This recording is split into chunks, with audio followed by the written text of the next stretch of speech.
Doctor BR Ambedkar సాంఘిక సంక్షేమ గురుకుల విద్యాలయాల సంస్థ 2025-26 విద్యా సంవత్సరానికి 5వ తరగతి మరియు ఇంటర్మీడియట్ మొదటి సంవత్సరం ప్రవేశ కొరకు నోటిఫికేషన్ విడుదల చేయడం జరిగింది. ఈ సంవత్సరం 2025-26 5వ తరగతి ఇంగ్లీష్ మీడియం మరియు ఇంటర్మీడియట్ మొదటి సంవత్సరానికి దరఖాస్తులు మనము 7వ తారీఖు నుండి ఫిబ్రవరి 7వ తారీఖు నుంచి అలాగే మార్చి 6వ తారీఖు వరకు మనము ఇక్కడ ఇవ్వబడిన https apbragset.apcfss.in సైట్ నుండి మనము అప్లికేషన్ ఆన్లైన్ చేసుకునే వాళ్ళను. దీని కొరకు ఎటువంటి ఎగ్జామ్ ఫీజు అనేది ఉండదు. కేవలము ఆన్లైన్ ఫీజు మాత్రమే మనం చెల్లించి విద్యార్థి యొక్క ఫోటో, పాస్పోర్ట్ సైజు ఫోటో ఒకటి తీసుకొని అలాగే ఆధార్ కార్డు, ప్రస్తుతం చదువుతున్న పాఠశాలలు, ఏ పాఠశాలలో అడ్మిషన్ కోరుచున్నారో ఆ వివరాలు అన్నీ కూడా ముందుగా మన దగ్గర ఉంచుకొని కింది విధంగా మనము అప్లికేషన్ను ఆన్లైన్ చేయటం జరుగుతుంది. ముందుగా మనం గూగుల్లోని apbragset అని టైప్ చేయవలను. టైప్ చేస్తే మనకి ఈ విధంగా కనబడుతుంది. దీనిలో పైన ఉన్న ఈ లింక్ను క్లిక్ చేస్తే మనకి ఈ విధంగా అప్లికేషన్ అనేది ఓపెన్ అవ్వడం జరుగుతుంది. ఇక్కడ మనకి 5th క్లాసు అలాగే ఇంటర్మీడియట్ అలాగే ఐఐటి ఇన్స్టిట్యూషన్స్ ఇవి రెండు ఇంటర్మీడియట్కి సంబంధించింది. ఫస్ట్ మనం 5th క్లాస్లోకి ఆన్లైన్ అప్లికేషన్ కావాలి కాబట్టి దీన్ని చూద్దాము. ఈ పాఠశాలలో రిజర్వేషన్ అనేది మనకి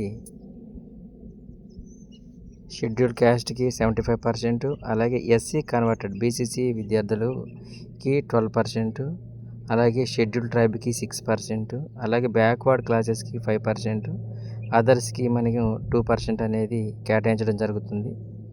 ఈ రిజర్వేషన్ ప్రకారం మాత్రం మనకి 5th క్లాసులో అడ్మిషన్స్ అనేది ఇవ్వడం జరుగుతుంది. దీనికోసం మనం 5th క్లాస్ని మనం క్లిక్ చేయగానే ఈ విధంగా అప్లికేషన్ అనేది ఓపెన్ అవుతూ ఉంటుంది. దీంట్లో మనకి నోటిఫికేషన్ వివరాలు అలాగే షెడ్యూల్స్ వివరాలు, అంటే ఎగ్జామ్ ఎప్పుడు జరుగుతుంది, హాల్ టికెట్స్ ఎప్పుడు వివరాలుతాయి అనే వివరాలన్నీ ఇక్కడ ఉంటుంది. మనకు కావాల్సిన ఇది ఆన్లైన్ అప్లికేషన్ అనేది ఇక్కడ క్లిక్ హియర్ మీద క్లిక్ చేసి మన అప్లికేషన్ అనేది పెట్టడం జరుగుతుంది. క్లిక్ హియర్ మీద క్లిక్ చేస్తే మనకి ఈ విధంగా అప్లికేషన్ అనేది ఓపెన్ అవుతుందన్నమాట. ఇక్కడ క్రింద ఉన్న ఖాళీలను తప్పనిసరిగా పూర్తి చేయాలి. అంటే ఏదైతే ఇక్కడ రెడ్ స్టార్ మార్క్ అనేది కనపడుతూ ఉందో ఆ రెడ్ స్టార్ మార్క్ ఉన్న అన్నీ కూడా కంపల్సరీగా ఫిల్ చేయాలి. ఈ ఒకటి కూడా ఖాళీగా వదలకూడదు.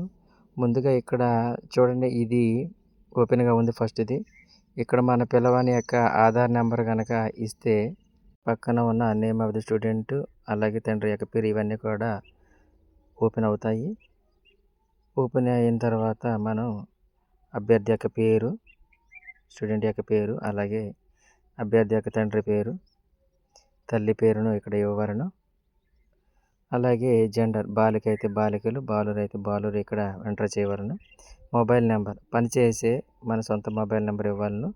ఎందుకంటే అడ్మిషన్స్, హాల్ టికెట్ వివరాలు అన్నీ కూడా ఆ మొబైల్ నెంబర్కి టెక్స్ట్ రూపంలో వస్తాయి కాబట్టి కంపల్సరీగా మనకి దగ్గర వారి నెంబరు లేదా మన యొక్క నెంబర్ మాత్రమే ఇక్కడ మొబైల్ నెంబర్ ఇవ్వాలను. నేటివ్ జిల్లా, మనం ఏ జిల్లా అయితే ఆ జిల్లాకు సంబంధించి సెలెక్ట్ చేసుకోవాలను. మీరు ఏ జిల్లాలో అయితే చదువుతున్నారో మీ యొక్క నేటివ్ జిల్లాని మాత్రమే ఇక్కడ సెలెక్ట్ చేయవలను. తర్వాత క్యాస్ట్ కేటగిరీ, మీరు రిజర్వేషన్ ప్రకారం సీట్లు అలాట్ చేయబడతాయి కాబట్టి ఏ రిజర్వేషన్ అయితే మీది కంపల్సరీగా చూసుకొని దాని ప్రకారము ఎస్సీ అయితే ఎస్సీ, బీసీ అయితే బీసీ, ఎస్టీ అయితే ఎస్టీ ఓపెన్ చేసుకునే వాళ్ళను సెలెక్ట్ చేయవలను. సబ్ క్యాస్ట్ వివరాలు, ఒకవేళ ఎస్సీ సబ్ క్యాస్ట్ మనం ఇక్కడ ఓపెన్ చేస్తే కనుక దానికి సంబంధించిన సబ్ క్యాస్ట్లు ఇక్కడ ఉంటాయి. అవి మనం జాగ్రత్తగా ఎన్నుకోవాలను, సెలెక్ట్ చేసుకోవాలను. డేట్ ఆఫ్ బర్త్, ఆధార్ కార్డులో ఉన్నది డేట్ ఆఫ్ బర్త్ని కంపల్సరీగా ఇక్కడ ఎంటర్ చేయవలను. లేదా పాఠశాలలో అడ్మిషన్ సమయంలో మీరు ఇచ్చిన డేట్ ఆఫ్ బర్త్ని ఇక్కడ ఎంటర్ చేయవలను. రేషన్ కార్డు నెంబర్, మీకు వైట్ రేషన్ కార్డు కనుక ఏదైనా రేషన్ కార్డు ఉంటే రేషన్ కార్డు నెంబర్ని ఇక్కడ పూర్తిగా ఎంటర్ చేయాలి. ఇక్కడ స్టార్ మార్క్ లేదు కాబట్టి రేషన్ కార్డు అనేది మనకు ఆప్షనల్ అనమాట. ఒకవేళ ఉంటే ఇవ్వచ్చు, అవైలబుల్గా లేకపోతే రేషన్ కార్డు నెంబర్ ఇవ్వకపోయినా పర్లేదు. ఇక్కడ విద్యార్థి యొక్క ఫోటో, రీసెంట్ ఫోటో అనేది ఇక్కడ అప్లోడ్ చేయవలను. సైన్ అనేది కంపల్సరీ అని చెప్పలేదు కాబట్టి కంపల్సరీగా రీసెంట్ ఫోటో ఒకటి ఫోన్లో తీసుకొని నేను అప్లోడ్ చేసుకోవచ్చు సైజ్ తగ్గించి, లేదా పాస్పోర్ట్ ఫోటో తీసి ఇక్కడ అప్లోడ్ చేసుకోవాలను. తర్వాత ఇప్పుడు ప్రజెంట్ మీరు ఉండే ప్రస్తుత చిరునామా ప్రజెంట్ అడ్రస్ని ఇక్కడ ఇవ్వలను. ఏ జిల్లా అయితే ఆ జిల్లాని మీరు సెలెక్ట్ చేసుకొని అక్కడ జిల్లా ఇవ్వలను. మండలము, దానికి సంబంధించి మీ మండలాన్ని, అలాగే మీ యొక్క విలేజ్ని, డోర్ నెంబరు, అలాగే street, nearest landmark, pin code ఇవ్వరును. ఈమెయిల్ అనేది ఆప్షనల్ కాబట్టి అవైలబుల్గా ఉంటే ఇవ్వండి, లేకపోతే అది అవసరం లేదు. చైల్డ్ తర్వాత నెక్స్ట్ రిజర్వేషన్ వివరాలు అనేది ఇక్కడ వస్తూ ఉన్నారు. మీరు ఒకవేళ ఆర్ఫాన్స్ కానీ బానిసలు కానీ అటువంటి అయితే కనుక ఎస్ సెలెక్ట్ చేసుకోండి, కాకపోతే నో సెలెక్ట్ చేయండి. మీరు ఒకవేళ అనాథ పిల్లలు అయితే కనుక ఒకవేళ మీరు ఆశ్రమ పాఠశాలలో కానీ ఎక్కడైనా అనాథ పిల్లలుగా ఉంటే ఎస్ లేదా నో సెలెక్ట్ చేయవలను. ఒకవేళ విక్టిమ్స్ ఆఫ్ అట్రాసిటీకి సంబంధించి మనం అత్యాచార బాధితుల పిల్లలు అయితే కనుక ఇవి ఎస్ లేదా నో అని సెలెక్ట్ చేయవలను. మన యొక్క తల్లిదండ్రుల యొక్క వార్షిక ఆదాయము కంపల్సరీగా 1,00,000 కంటే తక్కువ ఉండాలి, వాళ్ళకే ఇది ఎలిజిబుల్ ఉంటుంది. కాబట్టి white ration card holders maximum 1,00,000 కన్నా తక్కువ ఉంటుంది కాబట్టి వాళ్ళు ఎస్ సెలెక్ట్ చేయవలను. సెలెక్ట్ చేసిన తర్వాత మనం ఇప్పుడు 2024, 23, 24 అంటే మీ పిల్లవాడు లేదా మీ విద్యార్థి 2023, 24 సంవత్సరంలో 3rd క్లాసు ఏ పాఠశాలలో చదివాడు, ఏ మీడియంలో చదివాడు అనేది ఇక్కడ ఇవ్వలను. అలాగే 24, 25లో ప్రజెంట్ సంవత్సరం 4th క్లాస్ అనేది ఏ మీడియం, తెలుగు మీడియం అయితే తెలుగు మీడియం, ఇంగ్లీష్ మీడియం అయితే ఇంగ్లీష్ మీడియం సెలెక్ట్ చేసుకొని ఇవ్వాలను. అలాగే ఏ పాఠశాలలో చదువుతున్నారు జిల్లా పేరుని మనం ఇక్కడ ఇవ్వాలి కంపల్సరీగా. పాఠశాల పేరుని ఇక్కడ మనం మెన్షన్ చేస్తే సరిపోతుంది. తర్వాత మనం ఎగ్జామ్ ప్రిఫరెన్స్ డీటెయిల్స్లో ఎగ్జామ్ అనేది ఏ జిల్లాలో మనం ఎగ్జామ్ రాయిస్తున్నాము మనకి అవైలబుల్గా ఉన్న యొక్క జిల్లా పేరుని ఇక్కడ సెలెక్ట్ చేసుకునే వాళ్ళను. తర్వాత అభ్యర్థి పరీక్ష రాయదలుచుకున్న సెంటర్ పేరుని సెలెక్ట్ చేసుకోవాలి. ఎగ్జామ్ సెంటర్ అనేది కంపల్సరీగా వెల్ఫేర్ పాఠశాలలోనే ఉంటుంది కాబట్టి ఎగ్జామ్ సెంటర్ని సెలెక్ట్ చేసుకొని అభ్యర్థి యొక్క అడ్మిషన్ కోడ్ ఏ జిల్లా అయితే జాయిన్ అవుతున్నాడో ఆ జిల్లా పేరు ఇక్కడ ఇవ్వాలి. తర్వాత ఇస్తే దానికి మనకి పాఠశాల యొక్క ప్రాధాన్యతలు కనపడుతూ ఉంటాయి, ఏ పాఠశాలలో ఇవ్వాలి అనేది. ఆ పాఠశాల వివరాలు కూడా మనం ఇక్కడ ఇచ్చేసుకుంటే కనుక మనకి మిగతా విషయాలన్నీ కనపడుతుంటాయి. తర్వాత ఇక్కడ డిక్లరేషన్ కనుక టిక్ కొట్టి డిక్లరేషన్ ఇచ్చుకొని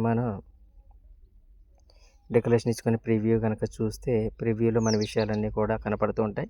ఏదైనా ఎడిట్ ఉంటే ఎడిట్ చేసుకునే వాళ్ళు, లేకపోతే అప్లికేషన్ మనము అన్ని వివరాలు సరి చూసుకొని సబ్మిట్ చేస్తే సరిపోతుంది అన్నమాట. ఈ విధంగా మీ యొక్క అన్ని వివరాలు చూసుకొని ఈ 5th క్లాస్ యొక్క అడ్మిషన్ అప్లికేషన్ను సబ్మిట్ చేయండి. అది ఫ్యూచర్ రిఫరెన్స్ కోసం అప్లై చేయబడిన అప్లికేషన్ మీ దగ్గర చాలా జాగ్రత్తగా భద్రంగా ఉంచుకునేవాళ్ళను. Thank you.